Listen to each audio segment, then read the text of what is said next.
ये क्या हुआ? आज तुम फिर इतने सारे खिलौने ले आए हो? कुछ नहीं, बस दिल किया था इसलिए लिया। उमर कहाँ है? सो रहा है वो। मुझे बताओ, वजीहा चली गई क्या? हाँ। वो आज हम लड़कियां ना बहुत मजबूर होती हैं, बहुत सैक्रिफाइसेस देने पड़ते हैं हमें शादी से पहले माँ बाप के लिए और शादी के बाद शौहर के लिए। उनसे जो लोग दूसरों की मोहब्बत की कदर नहीं करते ना, वो फिर इसी तरह तरसते हैं।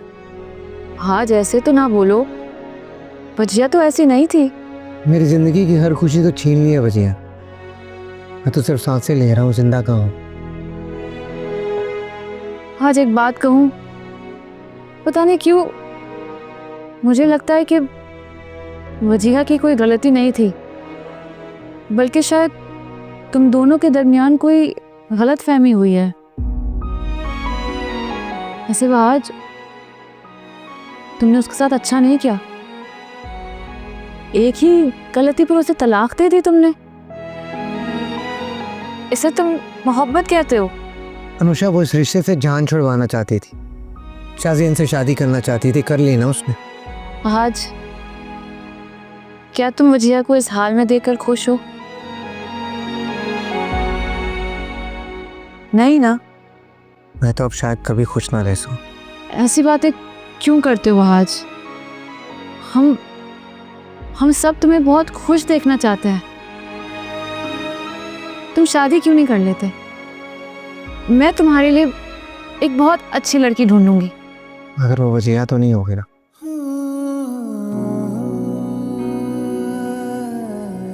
उमर उठे तो एक तरफ से उसे प्यार देना। मैं चलता हूँ। कहाँ जा रहे हो तुम? वो एक ज़रूरी काम याद आ गया था, बस वहीं जाऊंगा। खुदा हाफिज। लाफिस।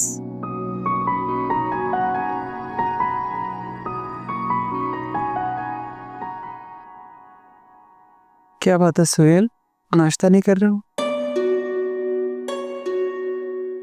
थोड़ा सब्र से काम लो सुहेल, सब ठीक हो जाएगा इंशाल्लाह। नहीं भाईजान, कुछ ठीक नहीं होगा। पहले वजह की तरफ से परेशानी थी, तो फौजे की हालत नहीं देखी जाती।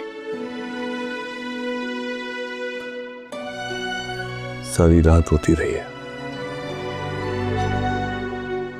अपनी गलती को लेकर बहुत परेशान है। कुछ ठीक नहीं होगा। अपनी गलती का बहुत एहसास हो रहा है उसको। लेकिन अब क्या कर सकते हैं? तुम तो जानते हो फौजे की आदत को, बहुत जिद्दी है वो। मैंने और तुम्हारे भाई साहब ने, बल्कि कितनी बार तुमने भी समझाने की कोशिश की, लेकिन नहीं, उसे तो लगता है वो जो कुछ भी कर रही है बिल्कुल ठीक कर रही है। कुछ भी हो, शाहजैन के मामले में उसे अंधा एतमाद नहीं करना चाहिए था, बेशक उसका भतीजा है। आओ फौजी, नाश्ता कर लो।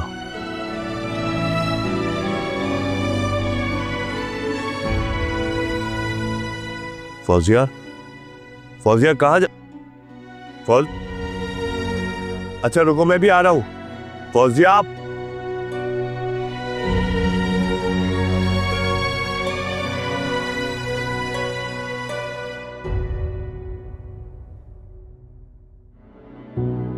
बेटा आराम तो नहीं कर रही थी?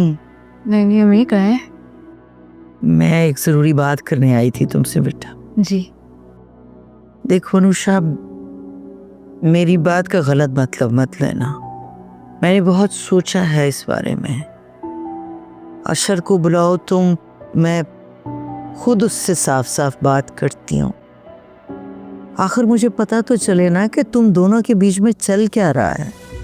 मैंने आपको बताया तो है अम्मी। नहीं बताया ना बेटा, तुमने मुझे सब नहीं बताया। अम्मी आप क्यों जिद कर रही हैं? तुम अशर को बुलाओ, मैं खुद बात करूंगी उससे। अम्मी प्लीज आप छोड़ें अशर को। इस वक्त मेरा या आपका उससे बात करने का कोई फायदा नहीं है। वो गुस्से में है, अपनी जिद पर अड़ा हुआ है। ऐसी भी क्या जिद? मतलब बीवी बच्चे का जरा ख्याल नहीं उससे? अम्मी आप क्यों जिद कर रही हैं? इसलिए कि बेटियां अपने घरों में बसती अच्छी लगती हैं। चाहे उस घर में उनके साथ जैसा भी सुलूक हो। मियाँ बीवी में ऊंच नीच होती रहती है अनुषा। कौन सा ऐसा घर है जिसमें मियाँ बीवी में झगड़े नहीं होते? अम्मी मैं हर चीज़ बर्दाश्त कर सकती हूँ, लेकिन कोई मेरे किरदार पर उंगली उठाए ये मैं हरगिज़ बर्दाश्त नहीं करूँगी, चाहे वो शख्स मेरा शौहर ही क्यों ना हो।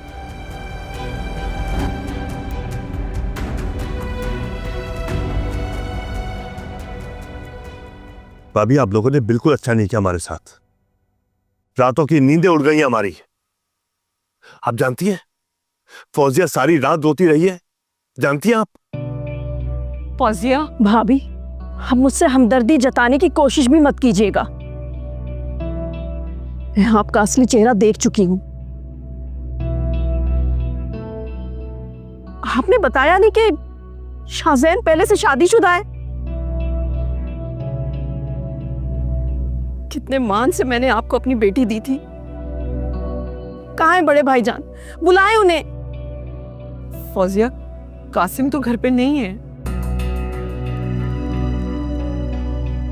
अच्छा ठीक है, वो आ जाएं तो फैसला होगा। कैसा फैसला फौजिया? आप वजिया को बुलाएं। फौजिया भाईजान आ जाए उसके बाद फैसला करते हैं। कल शाहजैन जबरदस्ती वजिया को साथ लेकर आया था। मैं अपनी बेटी के साथ कोई ज्यादती नहीं होने दूंगी। मैं उसे अपने साथ लेकर जाऊंगी। नहीं फौजिया, वजीहा अपनी मर्जी से आई है। वो अपनी मर्जी से नहीं आई थी भाभी, जरूर शाहजैन ने उसे धमकाया होगा। बुलाए वजिया को। कहाँ है वजिया? देखो फौजिया, प्लीज रिलैक्स हो जाओ, इत्मीनान से बैठते हैं, बैठकर बात करते हैं। देखो घर में अभी कासिम नहीं है, कम से कम उनका इंतजार ही कर लो। ठीक है, बड़े भाईजान आ जाएं तो उन्हें मेरे घर भेजिएगा। अब बात मेरे घर में होगी। सुहेल प्लीज फौजिया को समझाओ ना, इस तरह तो मामला सारा बिगड़ जाएगा।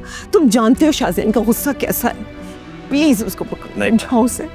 नहीं, फौजिया जो कर रही है बिल्कुल ठीक कर रही है, और वो जो फैसला करेगी मैं उसका साथ दूंगा। हद कर दिया आप लोगों ने।